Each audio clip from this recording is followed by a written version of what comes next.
Hello friends, welcome to Mahi Kitchen Tamil. நம்ம சேனல்ல இன்னைக்கு என்ன செய்ய போறோம்னு பாத்தீங்கன்னா தக்காளி சாப்பாடு தாங்க. இந்த தக்காளி சாப்பாடு பாத்தீங்கன்னா குக்கர்ல பாஸ்மதி ரைஸ் வச்சு கொஞ்சம் கூட உடையாம உதிரி உதிரியா செய்ய போறோம். வாங்க இது எப்படி செய்யலாம்னு நம்ம பார்க்கலாம். நம்ம சேனலை நீங்க ஃபர்ஸ்ட் டைம் பார்க்கறவங்களா இருந்தீங்கன்னா Subscribe பண்ணிட்டு பாருங்க. பக்கத்துல இருக்க பெல் ஐகானை கிளிக் பண்ணிக்கங்க. இப்போ தக்காளி சாப்பாடு செய்யறதுக்கு குக்கர் எடுத்து வச்சுங்க. குக்கர்ல 1 டீஸ்பூன் அளவுக்கு நெய் ஊத்திக்கலாம். நெய் கூடவே 2 டேபிள்ஸ்பூன் அளவுக்கு ஆயில் ஊத்திக்கங்க. எண்ணெய் நல்லா சூடானதும் அது கூட நம்ம தாளிப்புக்காக பட்டை, கிராம்பு, சோம்பு, பிரியாணி இலை சேர்த்து நல்லா மிக்ஸ் பண்ணி விட்டுக்கலாம். இப்போ காரத்துக்காக 2 பச்சை மிளகாய், அது கூடவே கட் பண்ணி வச்சிருக்க பெரிய வெங்காயம் 2ஐயும் சேர்த்துக்கலாம். உங்களோட கார சுவைக்கு ஏற்ற மாதிரி நீங்கள் பச்சை மிளகாய் கூட்டியே குறைச்சி சேர்த்துக்கலாம். இந்த வெங்காயம் வதங்கிறதுக்கு தேவையான அளவு உப்பு சேர்த்துட்டு நல்லா வதக்கி விட்டுக்குங்க. வெங்காயம் பார்த்தீங்கன்னா லைட் பொன்னிறம் வந்துடுச்சு. இந்த ஸ்டேஜில் நம்ம முந்திரி கொஞ்சம் சேர்த்துக்கலாம். இது உங்களுக்கு ஆப்ஷனல் தான், வேணா சேர்த்துங்க, வேணான்னா ஸ்கிப் பண்ணிக்கோங்க. நம்ம தக்காளி சாப்பாடு சாப்பிடும்போது முந்திரியோடு சாப்பிட்டோம்னா கொஞ்சம் டேஸ்ட் நல்லாயிருக்கும்.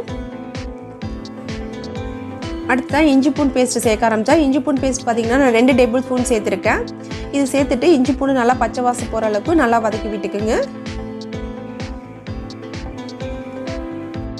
இப்போ பார்த்தீங்கன்னா இஞ்சி பூண்டோட பச்சை வாசனைலாம் போயிடுச்சு. இந்த ஸ்டேஜில் கட் பண்ணி வச்சுருக்க 5 தக்காளி இது கூட சேர்த்துடலாம்.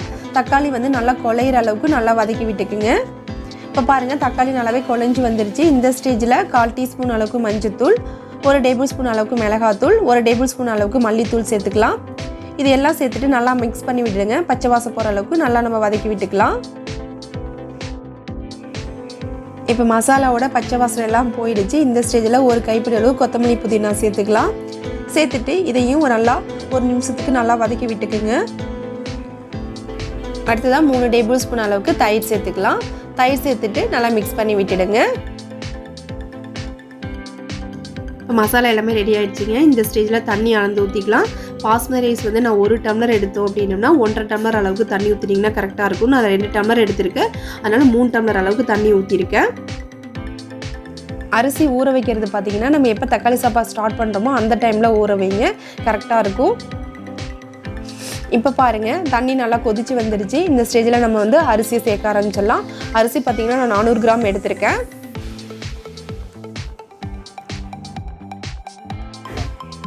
அரிசியை சேர்த்துட்டு கொஞ்சம் கூட உடஞ்சிடாமல் நல்லா மிக்ஸ் பண்ணி விட்டுடுங்க.